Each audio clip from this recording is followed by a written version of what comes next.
Muy buenas noches, Dios les bendiga. Qué presentación, ¿no? Bueno, parte de esa presentación explica un poco lo que se viene de ahora. Porque esta prédica en particular fue una de mis primeras prédicas. Y, y es una de de esas prédicas que marcaron mi vida porque Dios me habló de una manera muy profunda, ¿sí? Eh, para los que no me conozcan, yo soy Emanuel.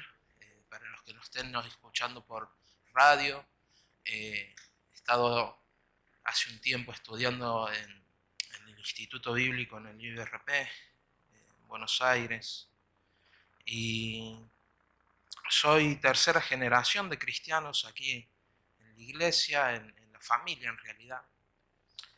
Significa que mis abuelos fueron cristianos, que mis papás lo son y, y, bueno, yo también. Eh, si hay algo que sé es sobre la iglesia, ¿sí? He pasado mi vida dentro de la misma y la verdad es que eh, puedo contarles miles de cosas que han sucedido. He estado casi desde su fundación. He vivido muchísimas experiencias aquí dentro. He visto todo tipo de personas. He conocido a todo tipo de personas. Y la verdad que eso me ha marcado puntualmente, en esencia, a mi vida, para poder entender lo que Dios quería conmigo.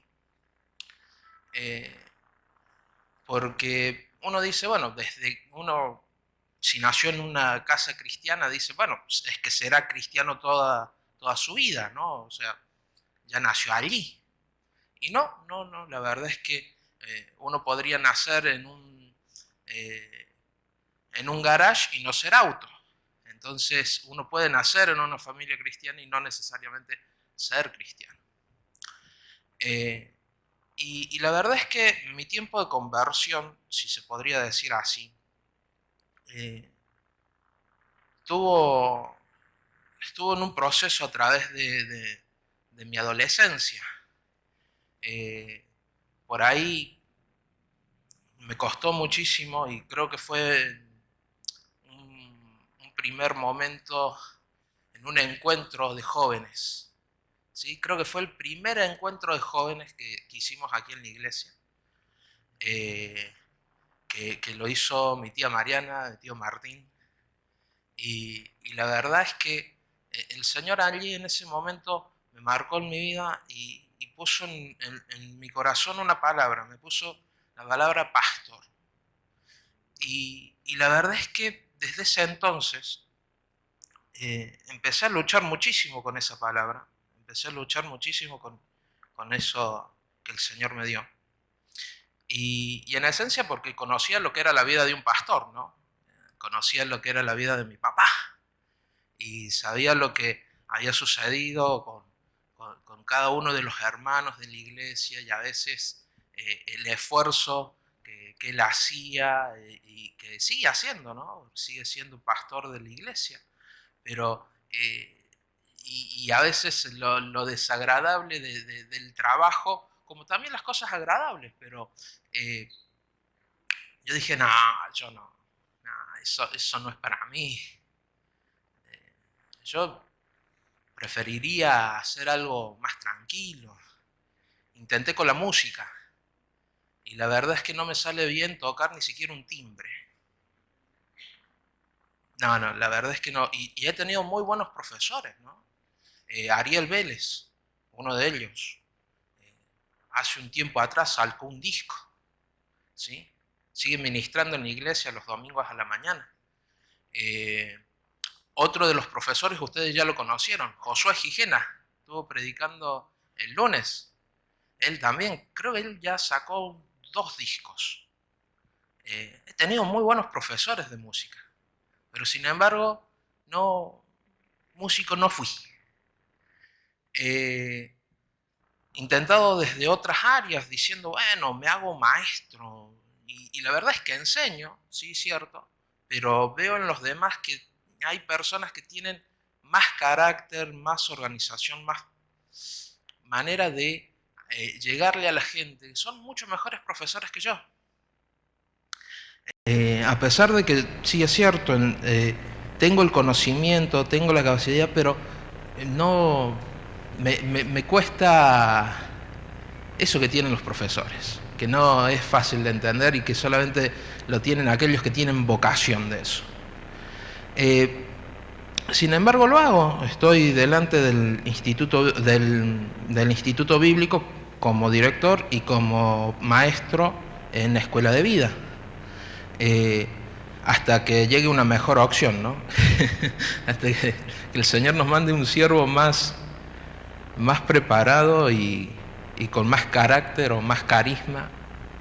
Pero lo cierto es que hoy quería predicarles justamente de alguien que le sucedió algo parecidito. Y ese era Jonás. ¿Recuerdan la historia de Jonás? ¿Sí? Jonás, algunos teólogos lo llaman como el profeta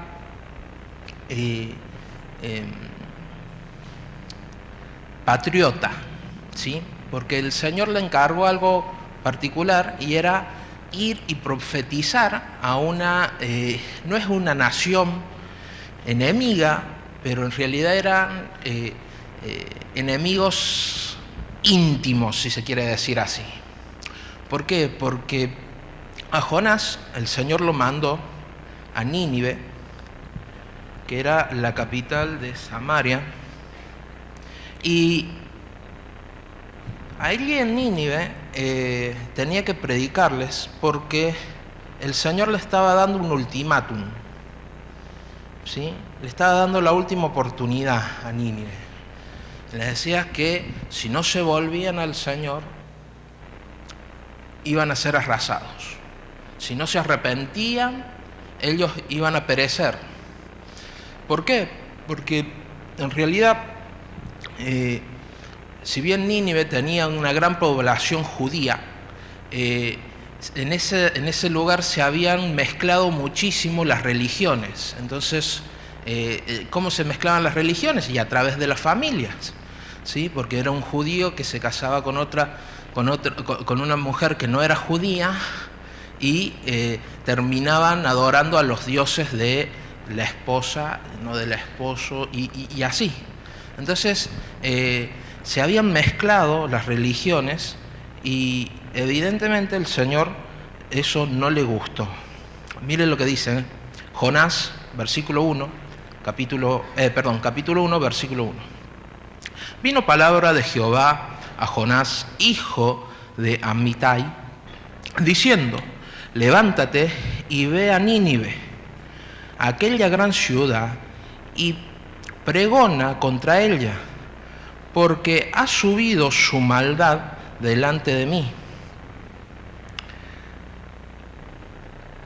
Hay que destacar algo que es particular en este versículo, y es que el Señor le dice a Jonás que se levante. Y yo entiendo esa palabra, porque si se tiene que levantar, ¿qué estaba haciendo? Estaba acostado. Si hubiese estado colgado, ¿qué le hubiesen dicho? Que se baje. ¿Sí? Entonces, si estaba acostado, el Señor le dijo: levántate, vamos. ¿Sí? Si estaba sentado, levántate, vamos. ¿Sí? Y en particular se le dice el profeta patriota porque el Señor lo mandó directamente a profetizarle a estos, no digamos hermanos, pero primos lejanos, ¿sí? Que era el pueblo de Samaria. Y sucedió algo que tenemos que entender, que en el corazón de Jonás había una bronca particular para con esta gente. Él no quería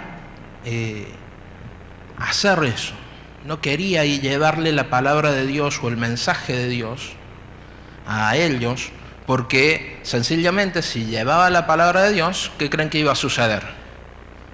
Los otros tenían la opción de ¿qué? De arrepentirse. Y si se arrepentían, ¿qué pasaría? El Señor los iba a salvar de la destrucción. Entonces dijo, no, esto no puede ser. La verdad es que no.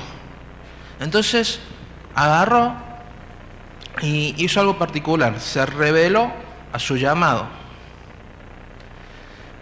Se reveló su llamado. El Señor lo llamó a él a hacer algo, a ir y a predicar la palabra de Dios.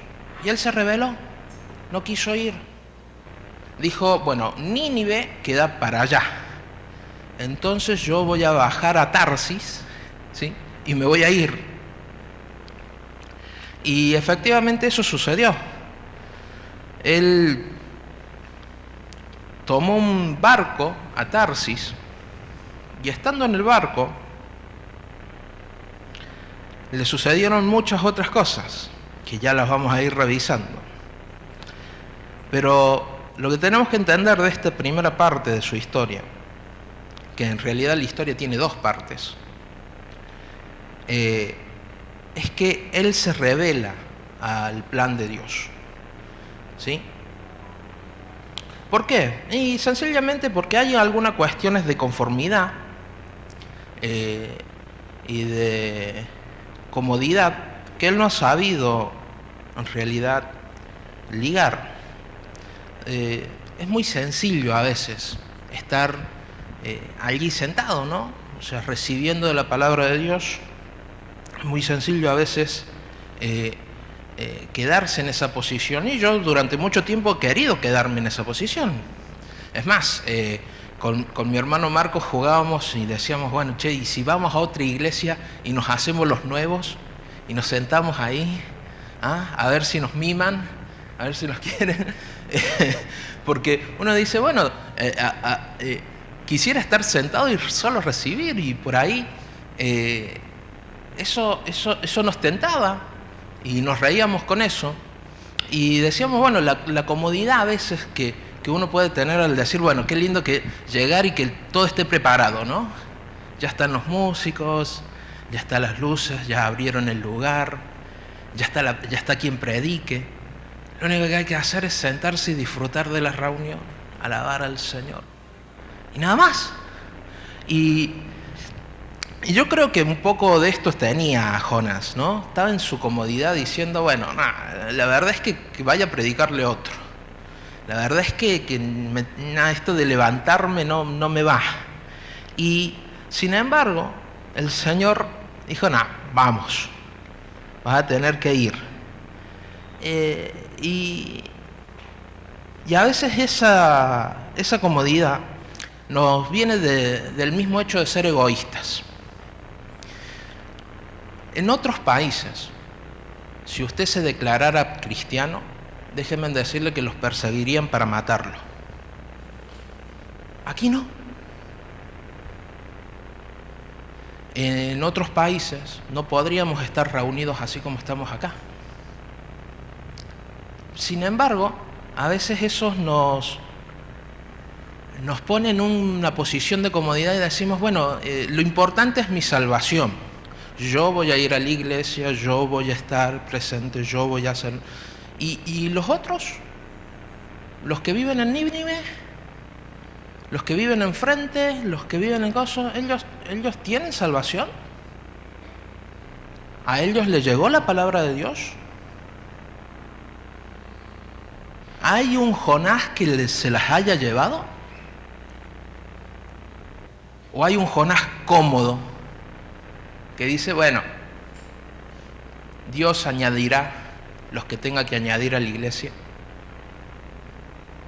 Y esa palabra en particular fue algo que me movió en mi vida, porque cuando llegado el momento, cuando me fui a estudiar al Instituto Bíblico, vi una oportunidad que no la tenía nadie. ¿sí? Mi papá me dijo, mirá, tenemos ahí un pastor, vecino del Instituto Bíblico, él nos puede ayudar y ¿sabes qué? Podemos pagarte todos los gastos durante los próximos 3 años para que vayas y te prepares en la palabra de Dios. ¿Y qué creen que dije yo? ¿O qué creen que pensé yo? Mueve la cabecita conmigo así. No. No. Pero después pensé y dije, wow, ¿cuántas personas en la iglesia aprovecharían esa situación? A ver, levante la mano, ¿cuántos aprovecharían? Si yo les digo, los mando al Instituto Bíblico 3 años seguidos y no se preocupe por la plata, yo les pago todo. ¿Quién quiere ir? Allá. Entonces yo dije, no puede ser. No puede ser, no me puedo mirar al espejo y decirme cristiano sin aprovechar una oportunidad que la aprovecharía todo el mundo. No lo puedo hacer. Entonces dije, bueno, voy. Y fui. Y gloria a Dios por eso. Y en cierto tiempo, estando allí, empecé a ver algunas cuestiones que también transformaron mi vida, conocimientos de la palabra de Dios, experiencia con el Señor. Y la verdad es que fue muy edificante y doy gracias a Dios por esa oportunidad. Pero lo que rescato sobre todas las cosas es que pude de una de otra manera decir, aproveché la oportunidad que muchos de mis hermanos hubiesen querido tener.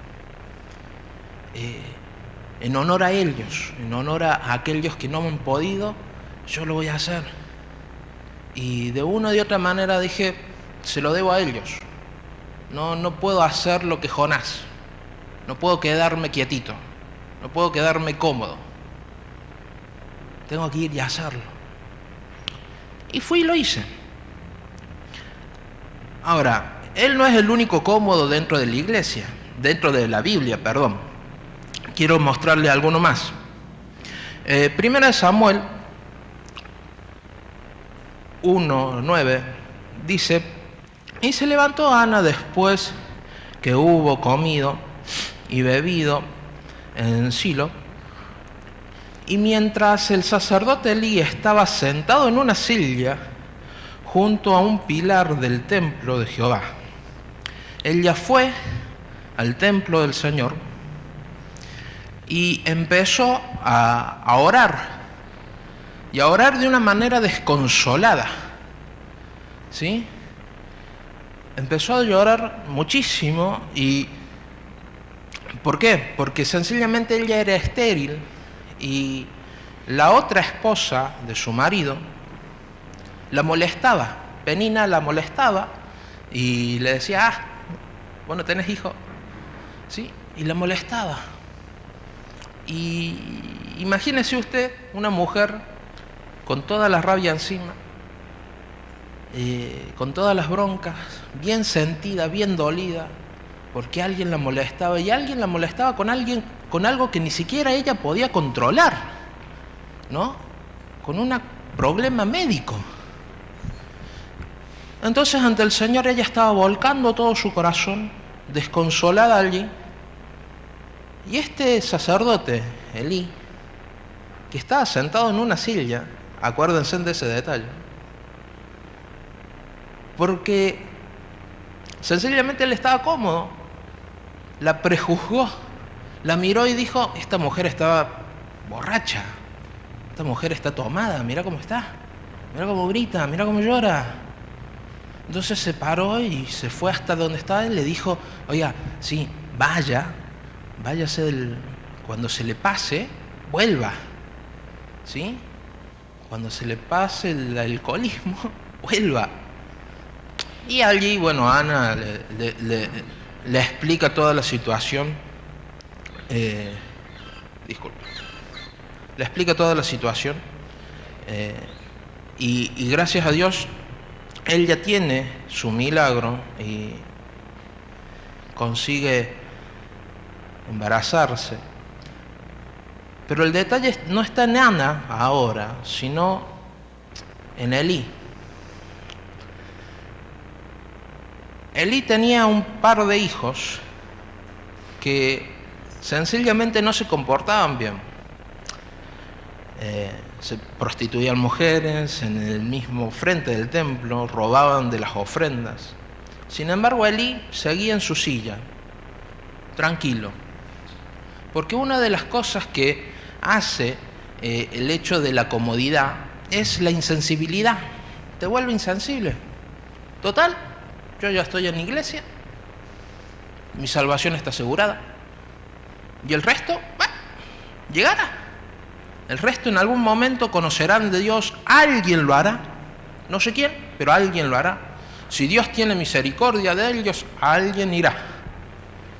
Pero es que si Dios tiene misericordia de ellos, no yo. Es si Dios. Y, sin embargo,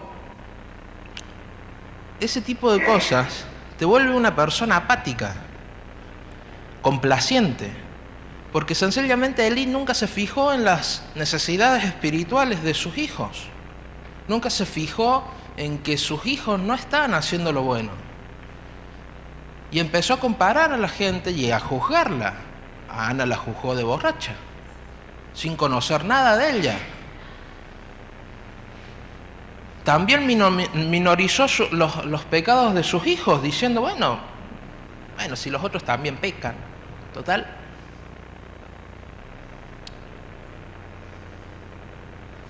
Miren lo que le sucedió a este sacerdote.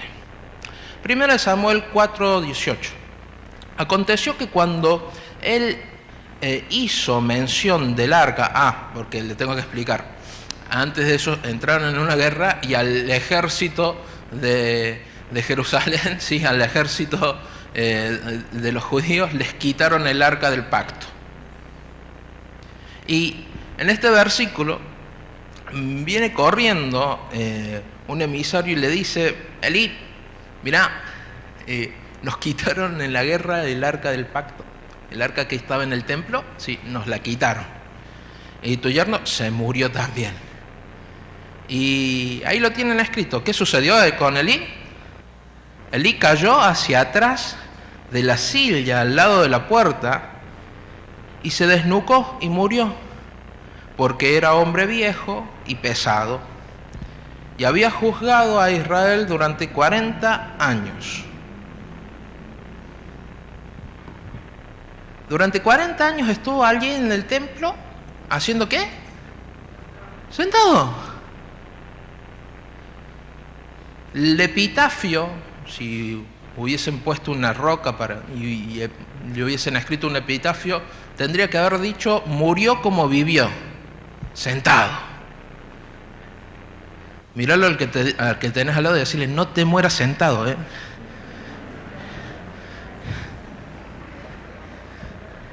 El único empiezo yo.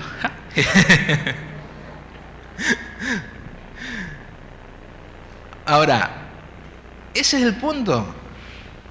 El hombre estuvo 40 años juzgando a Israel, estuvo 40 años sirviendo como sacerdote y su pasión era estar sentado en su silla. Y desde ahí diciendo, bueno, es que las cosas tienen que ser así, este está borracho, este no, y juzgando a los demás.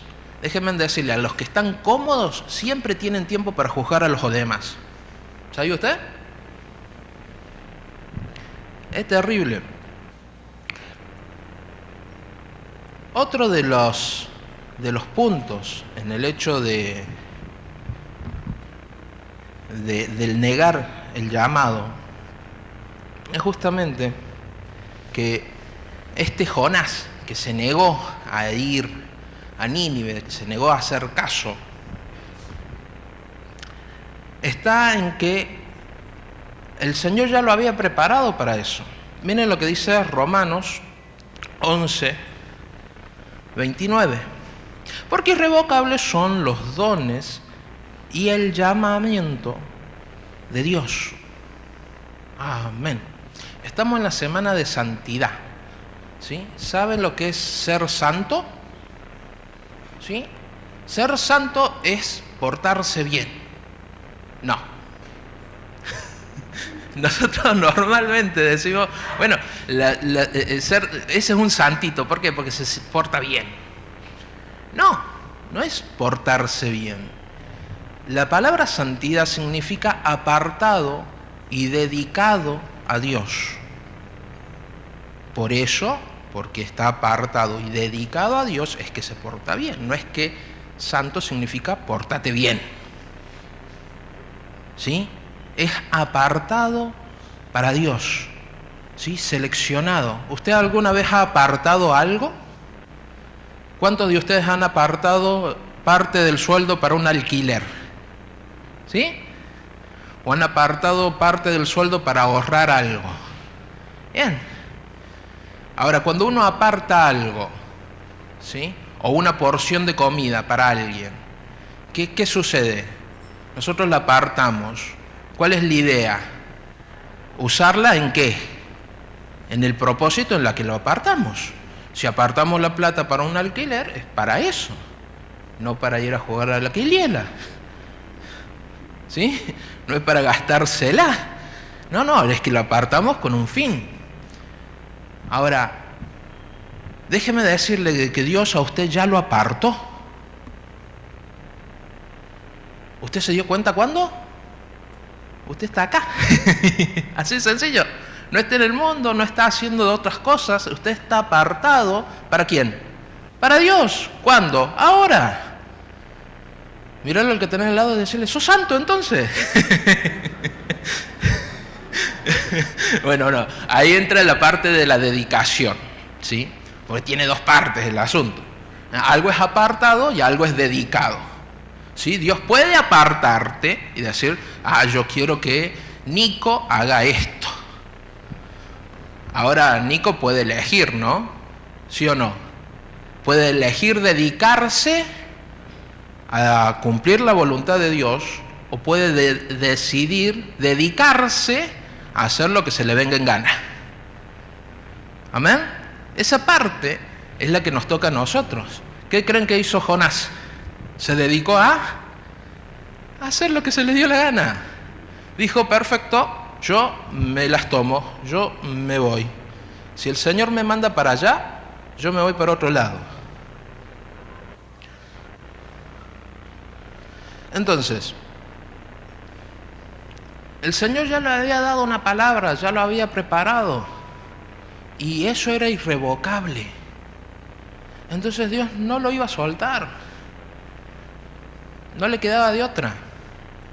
Y sucedió que, huyendo de la presencia de Dios, lo dice la palabra de Dios, huyendo de la presencia de Dios, se fue y se subió al barco ese.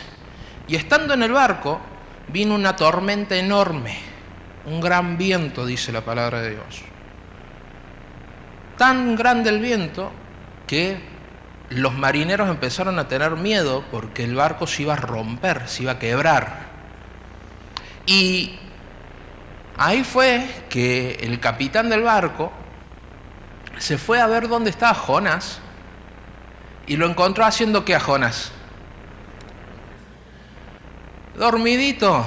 El hijo dormilón, levántate, vení a rogarle a los dioses a ver si alguno tiene misericordia de nosotros.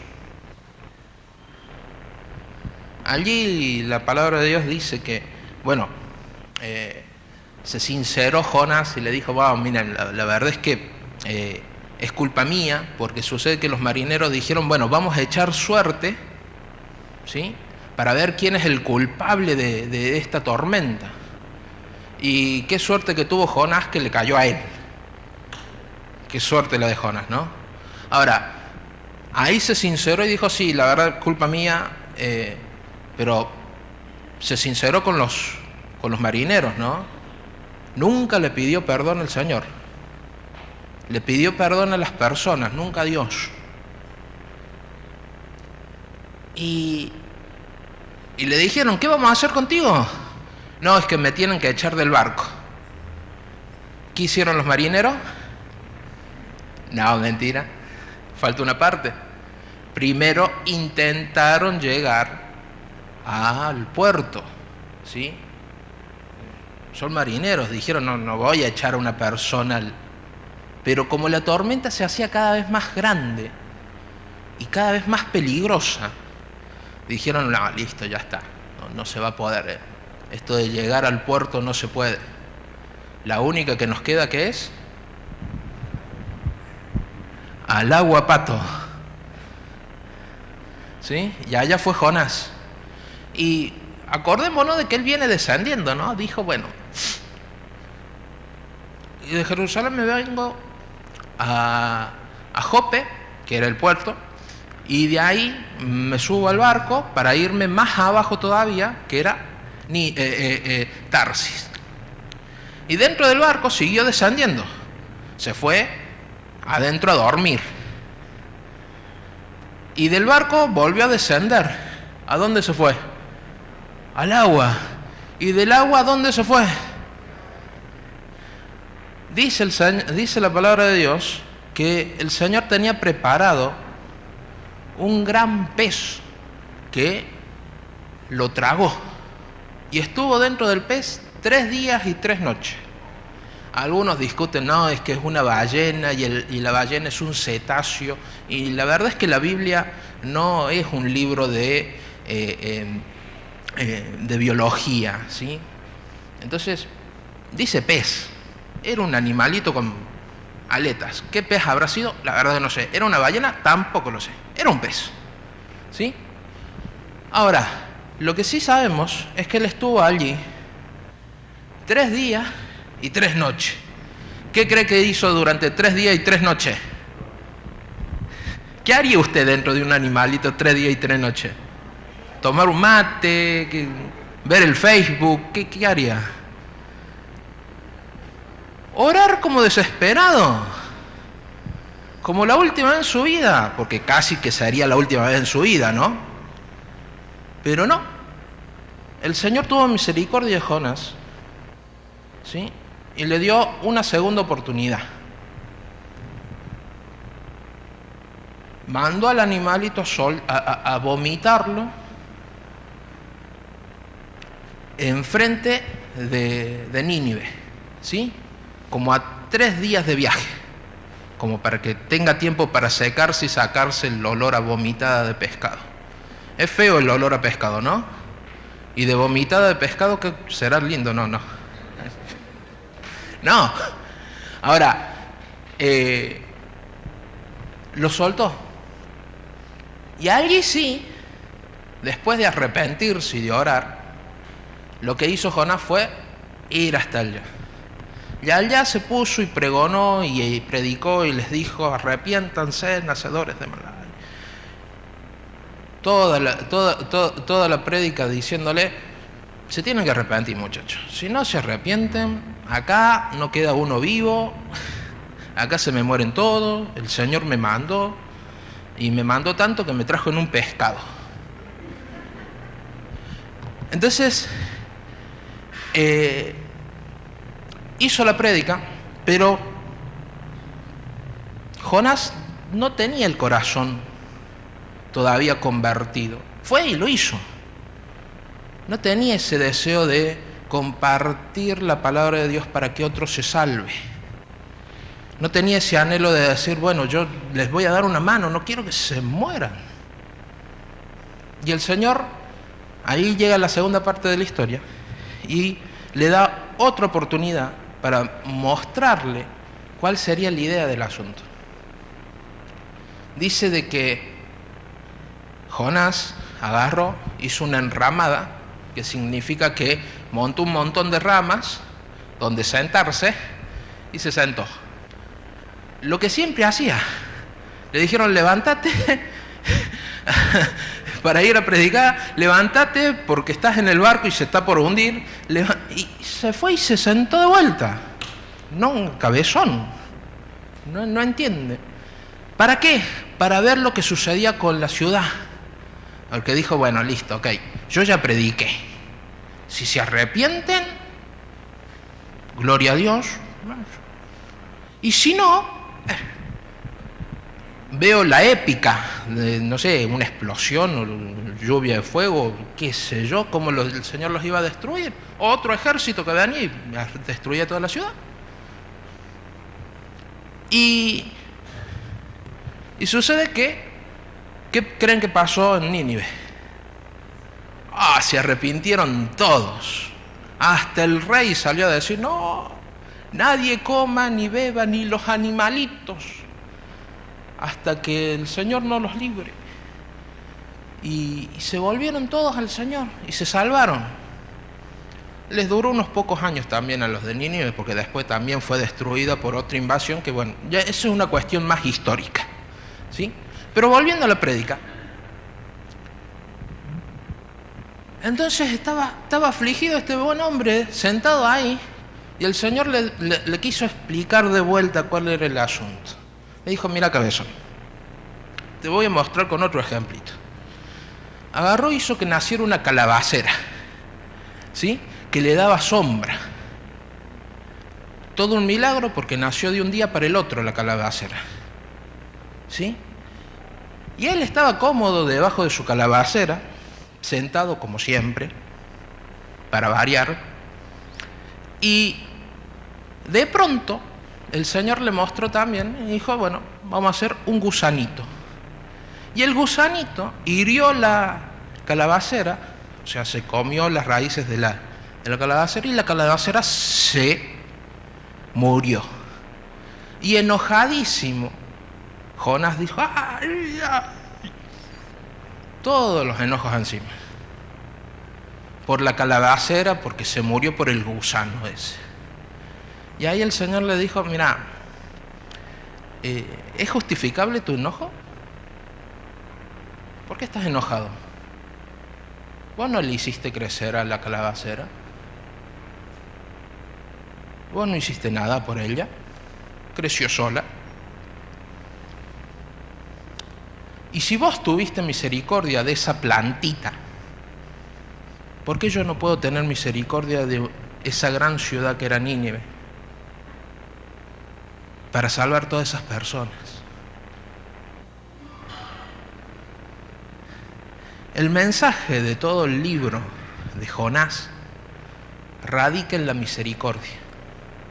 ¿De quiénes? De aquellos que somos salvos, de aquellos que ya fuimos escogidos, de aquellos que ya fuimos apartados para Dios, de nosotros, de cada uno de nosotros, de la misericordia que nosotros podamos tener para compartirles la palabra de Dios a aquellos que no la conocen,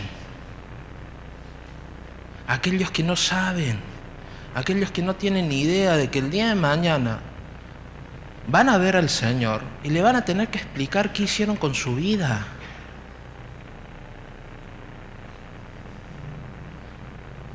Y la respuesta no sabía no es una opción. Amados, todos aquí hemos sido apartados, pero tenemos la opción de elegir hacer lo que Dios nos mandó a hacer o no. Tenemos la opción de dedicarnos a nosotros mismos y a nuestro crecimiento espiritual y solamente a nosotros mismos, o a dedicarnos a lo que Dios nos mandó, que es hacer discípulos a todas las naciones. Amados, Dios en aquel entonces, cuando tenía 15 años y empezó ese proceso en mi vida, me dio la segunda oportunidad, como hizo con Jonás. Una segunda oportunidad de entender, ¿sí? De entender cuál era la idea del asunto. Hoy por hoy, hasta cosa me da la palabra pastor, y me la dicen cada vez que me ven a veces. pero yo sé cuál es mi llamado. Yo sé que Dios me llamó a predicar la palabra de Dios. Yo sé que Dios me llamó a compartir lo que Dios hizo en mi vida. Y yo sé que a ustedes también, porque a ustedes también Dios los apartó. A ustedes también Dios los llamó. Y está en nosotros y cada uno de nosotros poder ser obedientes a Dios. Y uno dice, ¿por qué voy a ser obediente? Sencillamente la obediencia trae bendición, pero eso es un adicional al tema. Usted no tiene que predicarle a los demás porque usted va a ser prosperado, va a ser bendecido. Tampoco tiene que predicarle a los demás porque, ufa, me mandan. Porque si no me come un pescado. No. Usted tiene que predicarle a los demás por misericordia a ellos. Porque ellos están necesitando del Señor. Porque ellos necesitan de que alguien les diga, Jesús te ama. Hey, Dios te puede ayudar a dejar esas drogas. El Señor te puede ayudar a ser mejor, a dejar de maltratar a tu esposa, a dejar de ser una persona dependiente de situaciones o de sustancias. Dios te puede ayudar a conseguir un mejor trabajo. Dios te puede ayudar con lo más esencial, y es la salvación.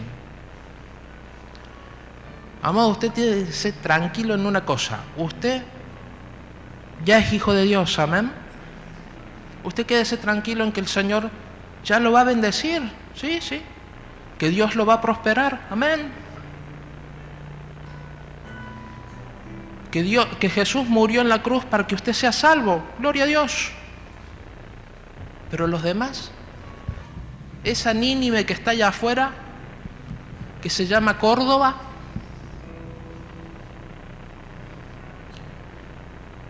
una de mis excusas era, bueno, yo no quiero que se enteren en el colegio que soy cristiano cuando adolescente. Y la verdad que muy egoísta de mi parte, tener la salvación en mis manos y no compartirla. El equivalente a hoy, no sé,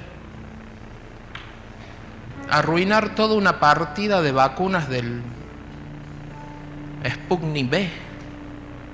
El equivalente a arruinar la vacunación de alguien, quitarle la vacuna a alguien.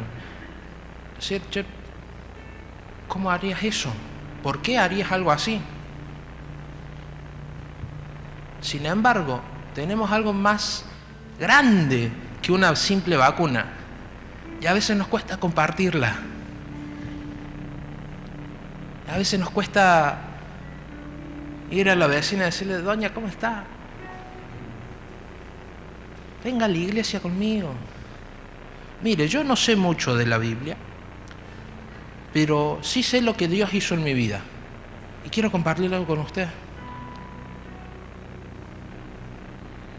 Si para predicar del Señor no hace mucho más falta que solamente el testimonio tuyo. Sí, el día de mañana, bueno, podemos ir al instituto bíblico, hacer escuela de vida, aprender, estudiar la Biblia. Amén. Pero Jonás también era una persona preparada y estudiada, sin embargo no tenía el corazón de ir a predicarle a los demás.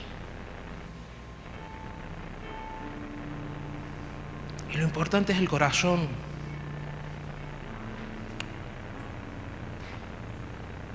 Hoy quiero que salgas de aquí sabiendo dos cosas esenciales. La número uno, ¿sí? Sos apartado, sos santo, sos dedicado a Dios. Y la número dos es compartir la salvación de Cristo con los demás. Amén. Si va a hacer ese compromiso de al menos predicarle a alguien, a uno aunque sea, a la vecina, al vecino, al hijo, a la sobrina, no sé, a mamá, a papá, a la compañerita, a cualquiera, porque todos necesitamos de Dios. Si va a hacer ese compromiso, quiero que se ponga de pie. Si de verdad va a decir, Señor, no me mandes ningún pescado, yo voy solito. Señor, yo sí voy a hacer tu voluntad.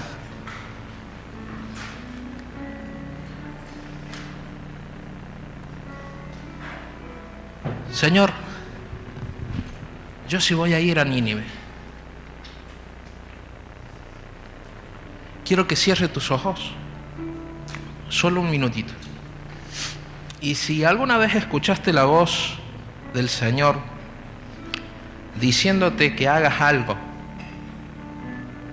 y vos no lo hiciste, no obedeciste, de una o de otra manera lo pateaste para adelante o sencillamente dijiste, nah, esto no es lo mío, el Señor no, esto de ser líder, dar célula, esto de estudiar la palabra, esto de estudiar la Biblia, compartir un versículo, no. Si en algún momento eso pasó por tu cabeza, quiero que hoy, en esta noche, vuelvas en sí. Así como Jonás dentro del pez diciendo, Señor, sálvame, Señor, sí voy a ir. Quiero que oremos. Padre, en el nombre de Jesús, Señor amado, en esta noche, mi Dios, queremos traer a memoria todas esas circunstancias, todas esas veces que nos mandaste a predicarle a alguien, que sentimos en el corazón de decir una palabra tuya a alguien y no lo hicimos, Señor. Perdónanos, Padre amado, y te pedimos de que nos des una nueva oportunidad, Señor. Que no nos descartes, Padre amado, Señor, que nos ayudes, oh Dios, a que nazca en nosotros esa misericordia tuya, Padre amado. Ese amor por los demás, Señor, ese deseo de compartir tu palabra, Señor, del deseo de compartir con los demás lo que tú hiciste en nuestras vidas, Señor. No por la bendición, no porque nos obligas, no porque solo sea una cuestión de tu voluntad, sino porque sea nuestra voluntad, Señor, también hacerlo, Señor.